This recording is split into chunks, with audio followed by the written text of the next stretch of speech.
Thanks for watching. Don't forget to like, comment, share and subscribe to Mufti Tariq Masood, famous scholar.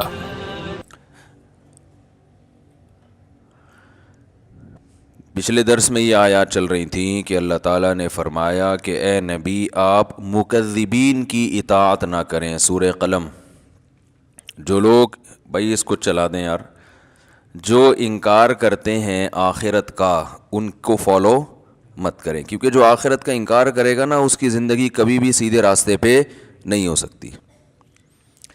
اس کو قانون سیدھے راستے پہ چلا سکتا ہے، لیکن قانون انسان کے بنائے ہوئے قانون بھی ناقص اور نگرانی بھی ناقص. لوگ کیمرے لگا دیتے ہیں، وہ کیمرہ ہی چوری ہو جاتا ہے. تو اس لیے جب تک اللہ کا خوف نہیں ہو، آخرت میں جواب کا خوف نہیں ہو، تو انسان سیدھے راستے پہ چل ہی نہیں سکتا.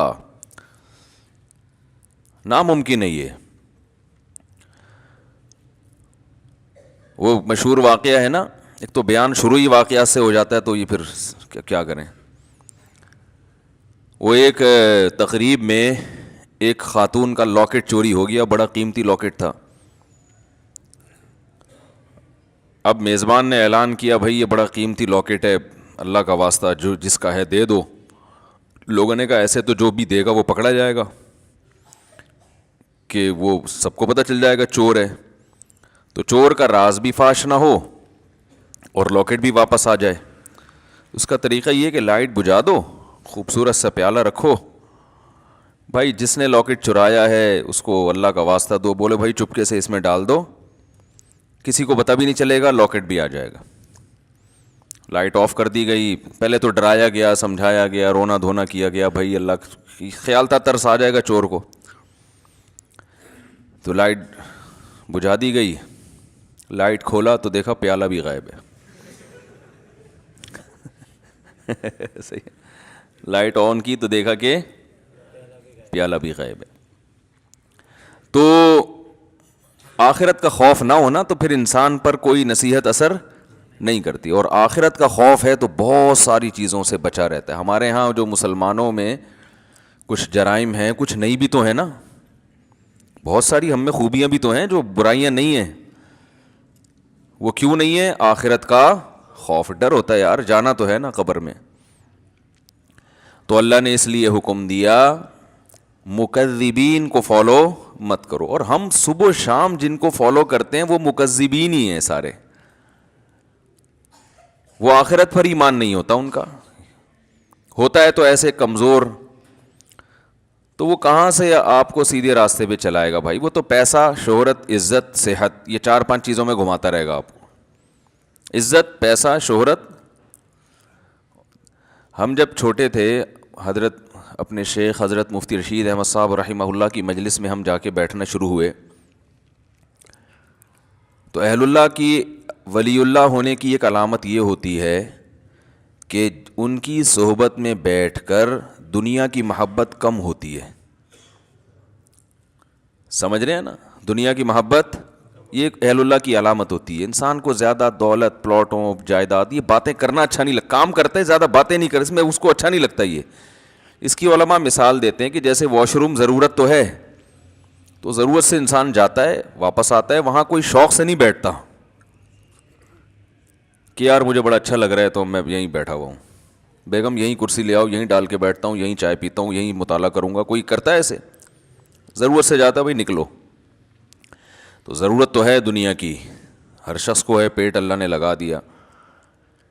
عزت بھی ہر ایک کی خواہش ہے، عزت بھی انسان کے لیے ضروری ہے، بہت سے مصیبتوں سے بچا رہتا ہے عزت کی وجہ سے. صحت تو بہت ہی ضروری ہے، وہ تو ہم بھی بیانات کر چکے ہیں، اسلام کا حکم ہے صحت کی حفاظت کرو. لیکن ان چیزوں سے دل لگانے کی اجازت نہیں. دل بڑی قیمتی چیز ہے، یہ بہت سوچ سمجھ کے لگایا جائے گا. دیکھو دل ایسے کو دیا جاتا ہے جو دل کو پریشان نہ کرے. کیا خیال ہے؟ بات سے بات نکلتی ہے، موضوع چینج ہو جاتا ہے. سورہ قلم لے کے چل رہے ہیں، لیکن چلو یہ بات بھی تھوڑی سی کمپلیٹ کر دوں. سکون کہاں ہوتا ہے؟ دل میں نا. سائنٹیفک تو دماغ میں ہوتا ہے، میں بھی اس گہرائی میں نہیں جا رہا. کیونکہ بہت سے نا لوگ بیٹھے ہوتے کہتے ہیں بھائی یہ تو دماغ کی ساری، دل کا تو کام صرف پمپنگ کرنا ہے. تو شریعت نے تو ہر چیز کی نسبت دل کی طرف کی ہے نا.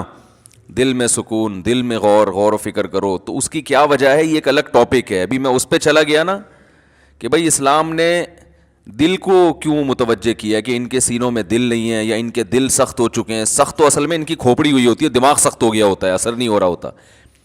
تو وہ ایک الگ بات ہے، اس کے میں اشکال کے جواب دے بھی چکا ہوں، ابھی میں اس طرف نہیں جاؤں گا.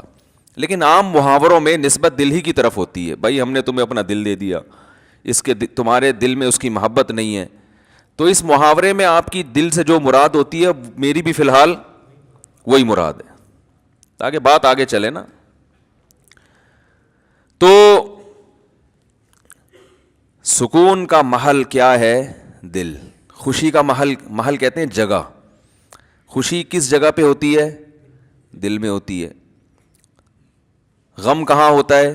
دل میں. کہنا تم نے میرا دل دکھا دیا، تم نے تو آج میرے دل کو خوش کر دیا. تو انسان صبح و شام سکون کے لیے کوششیں کرتا ہے، خوشی کے لیے کوششیں کرتا ہے. تو خوشی کے لیے انسان کی جو کوششیں ہوتی ہیں، تو جب ان کوششوں میں کامیاب ہوتا ہے تو خوشی محسوس کہاں ہوتی ہے؟ دل.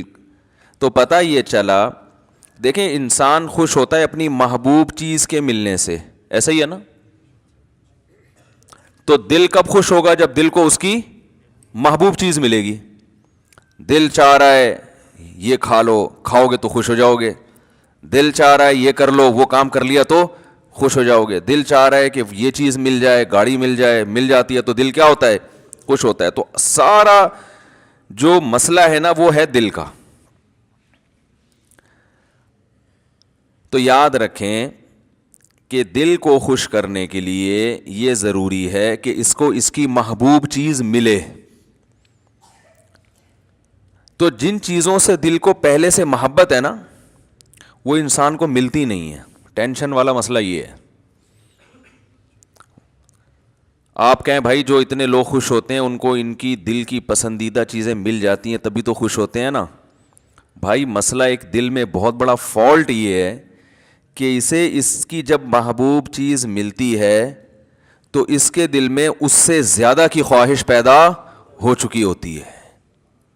سمجھ رہے ہیں بات کو؟ لہذا یہ پہلی مرتبہ میں تو اس سے خوش ہوتا ہے، اس کے بعد پھر یہ اس سے خوش نہیں ہوتا، اس سے زیادہ مانگتا ہے. ہمارے ایک دوست ہیں، اللہ نے ان کو مالی وسعت دی، وہ ایک زمانے میں بڑی غربت تھی، تو مجھے اپنا واقعہ بتا رہے تھے کہ یار جب ہم غریب تھے، مدرسے میں پڑھتے تھے، کہتے ہیں تو میں نے اس وقت کہیں سے ہمیں یاد ہے ایک پراٹھا آ گیا کہیں صبح ناشتے میں سوکھی روٹی ملتی تھی. تو کہہ رہے ہیں وہ پراٹھے کے نا ہم سب طلبہ نے ٹکڑے کیے، ایک ایک ٹکڑا، ایک ایک پراٹھا سب کو ملا، یعنی پراٹھے کا ایک ایک ٹکڑا سب کو ملا. کہہ رہے ہیں یار اس وقت اس میں اتنی خوشی سے ہم نے وہ ٹکڑا کھایا ہے کہ اب انڈے مکھن میں وہ مزہ نہیں آتا. وجہ کیا ہے؟ اس وقت غربت تھی، اس وقت پراٹھے کی محبت تھی. یار صبح روٹی کھا رہے ہیں، کسی دن پراٹھا مل جائے تو ایک ٹکڑا ملا تو دل اتنا خوش ہوا جتنا کوئی ڈیفنس کلفٹن میں رہنے والا مکھن کباب پہ خوش نہیں ہوتا.